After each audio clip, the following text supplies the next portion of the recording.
भी टीचिंग 2.6 में आप सभी का स्वागत है एवं वेलकम है। तो आज हमारा भाग है 4th यानी सामाजिक अध्ययन एवं सामाजिक विज्ञान।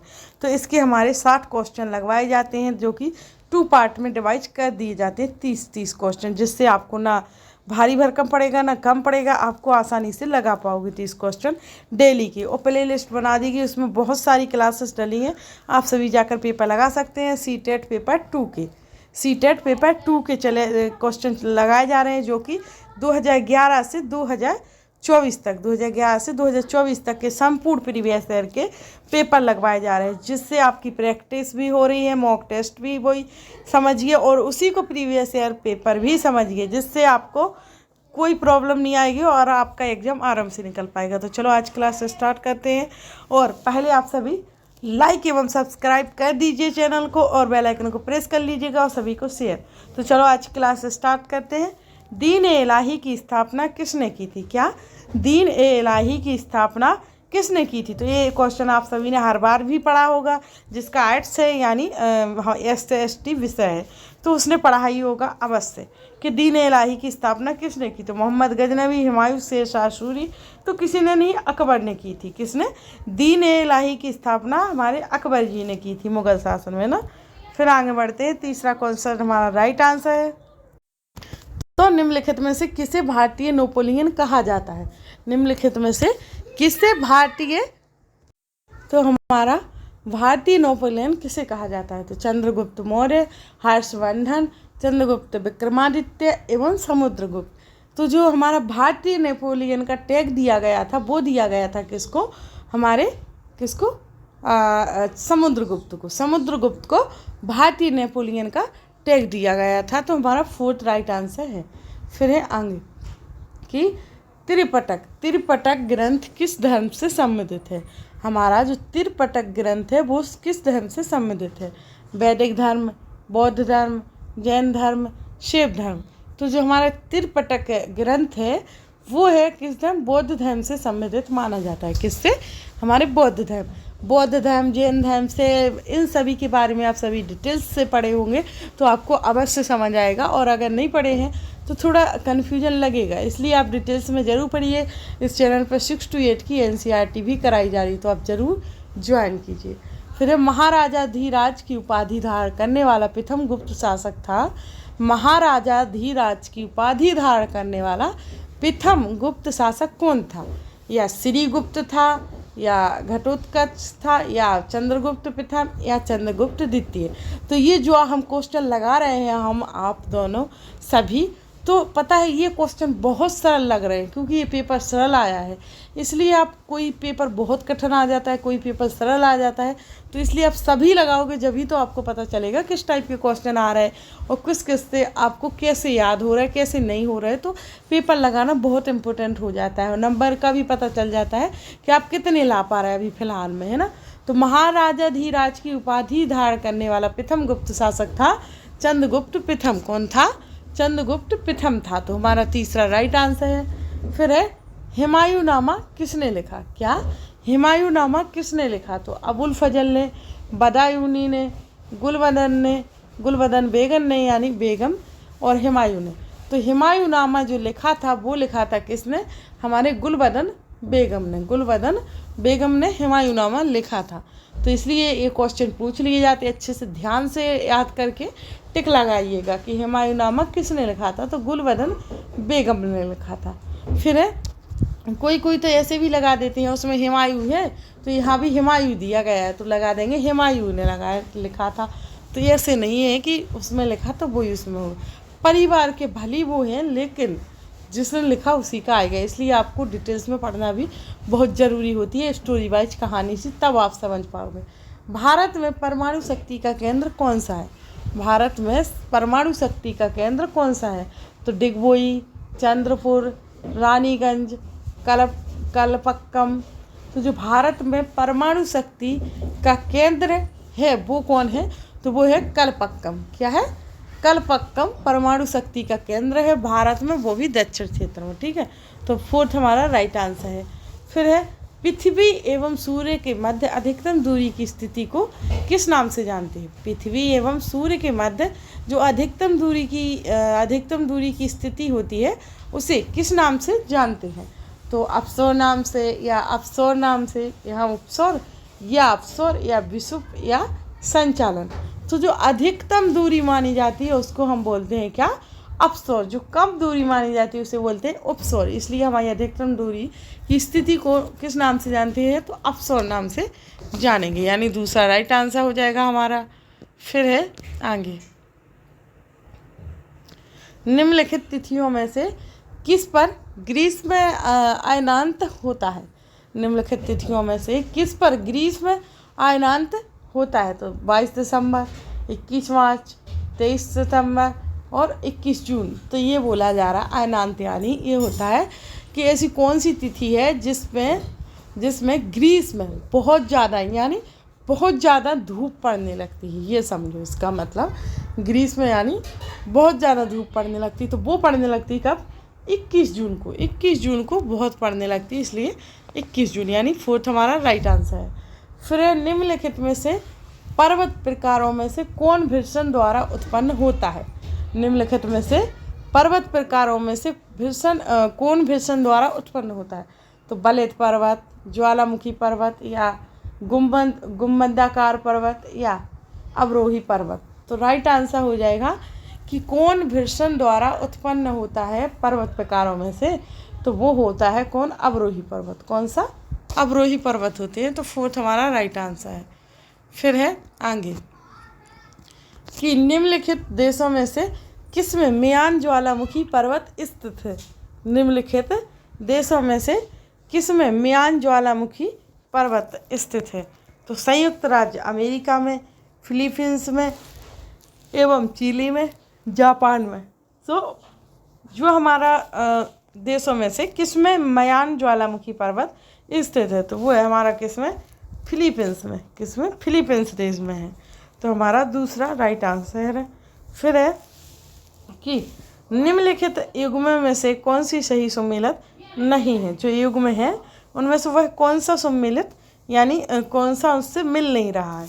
तो एस्चुअरी यानी नदी करती है, लटकती घाटी यानी हिमानी को बोलते हैं, और न्यूनाटक भूमिगत जल यानी न्यूनाटक भूमिगत जल यानी, और यारडंग पवन यानी यारडंग से पवन। तो जो हमारा युग्मों में सही सम्मिलित नहीं हो रहा है वो है कौन सा? तीसरा, यानी न्यूनाटक और भूमिगत जल। तो ये हमारा सम्मिलित नहीं हो रहा है। तो हमारा यही राइट आंसर हो जाएगा। फिर बिजली चमक एवं मेघ गर्जन विशेषताएं हैं। बिजली चमक एवं मेघ गर्जन विशेषताएं हैं। तो क्षोभ मंडल की, किसकी? क्षोभ मंडल की या मध्य मंडल की या समताप या आयन मंडल की। तो जो बिजली चमक एवं मेघ गर्जन होता है वो किस में होता है? तो वो होता है क्षोभ मंडल में। किस में होएगा? बिजली चमक एवं मेघ गर्जन की विशेषताएं किसकी है? क्षोभ मंडल की, यानी फर्स्ट राइट आंसर है हमारा। फिर है आगे, तो निम्नलिखित में से कौन सी शीत महासागरीय धारा है? निम्नलिखित में से कौन सी शीत महासागरीय धारा है? तो ब्राज़ील धारा, क्यूरोसियो धारा, वेगुएला धारा, गल्फ स्ट्रीम। तो इनमें से जो शीत महासागरीय धारा है वो है हमारी वेगुएला धारा। क्या है? वेगुएला धारा, शीत महासागरीय वेगुएला धारा है, यानी तीसरा राइट आंसर है। फिर सूचना का अधिकार अधिनियम कब पारित किया गया है? सूचना का अधिकार अधिनियम कब पारित किया गया? तो जुलाई 2007, जून 2006, मार्च 2005, जून 2005। तो जो सूचना का अधिकार अधिनियम कब पारित किया गया? तो वो किया गया जून 2005 का, जून 2005 में। फिर भारत में दल विहीन लोकतंत्र का प्रस्ताव सर्वप्रथम किसने प्रस्तुत किया? भारत में दल विहीन लोकतंत्र का प्रस्ताव सर्वप्रथम किसने प्रस्तुत किया? तो जयप्रकाश नारायण, एस.एन. राय, महात्मा गांधी, विनोबा भावे। तो जो भारत में दल विहीन लोकतंत्र का प्रस्ताव सर्वप्रथम किसने प्रस्तुत किया? तो जयप्रकाश नारायण ने। किसने? जयप्रकाश नारायण ने सर्वप्रथम प्रस्तुत किया था। तो फर्स्ट राइट आंसर है हमारा। फिर है संविधान में मूल कर्तव्यों को किस समिति की अनुशंसा पर शामिल किया गया? संविधान में मूल कर्तव्यों को किस समिति की अनुशंसा पर शामिल किया गया? तो कैरसिंह समिति, कृपलानी समिति, स्वर्ण सिंह समिति, अशोक मेहता समिति। तो शामिल किया गया था किसकी समिति की अनुशंसा पर? तो स्वर्ण सिंह की समिति की अनुशंसा पर। किसकी? स्वर्ण सिंह की समिति की अनुशंसा पर शामिल किया गया था। तो तीसरा हमारा राइट आंसर माना जाएगा। फिर यहाँ आगे, तो वित्त आयोग के गठन का प्रावधान भारतीय संविधान के किस अनुच्छेद में है? वित्त आयोग के गठन का प्रावधान भारतीय संविधान के किस अनुच्छेद में है? तो अनुच्छेद 280, अनुच्छेद 270, अनुच्छेद 380, अनुच्छेद 180। तो यह जो भारतीय प्रावधान भारतीय संविधान के किस अनुच्छेद में है आयोग के गठन का प्रावधान? तो वो है अनुच्छेद 280। किसमें? अनुच्छेद 280, यानी फर्स्ट हमारा राइट आंसर है। फिर है आगे, संवैधानिक प्रश्नों की सुनवाई निम्न में से कितने न्यायाधीश करते हैं? संवैधानिक प्रश्नों की सुनवाई निम्नलिखित में से कितने न्यायाधीश करते हैं? तो जो संवैधानिक प्रश्न हो उनकी सुनवाई 5 न्यायाधीश करते हैं, या 10 या 7 और 9, तो सभी को छोड़कर 5 न्यायाधीश करते हैं ये सुनवाई, है ना। तो फर्स्ट राइट आंसर है। फिर है लोक अदालत द्वारा, क्या? लोक अदालत द्वारा पहली बार मुकदमों की सुनवाई कब की गई? लोक अदालत द्वारा पहली बार मुकदमों की सुनवाई कब की गई? तो 6 अक्टूबर 1985 को, 4 अप्रैल 1977 को, 26 जनवरी 1950 को, एवं 23 सितंबर 2013 को, 23 सितंबर 2013 को। तो लोक अदालत द्वारा पहली बार मुकदमों की सुनवाई की गई कब? तो वो की गई 6 अक्टूबर 1985 को। कब की गई?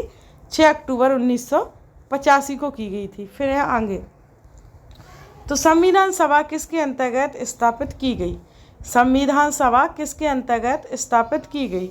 तो क्रिप्स मिशन के, कैबिनेट मिशन के, बेबेल प्लान के, नेहरू रिपोर्ट के। तो संविधान सभा जो किसके अंतर्गत स्थापित की गई? तो वो की गई कैबिनेट मिशन के अंतर्गत।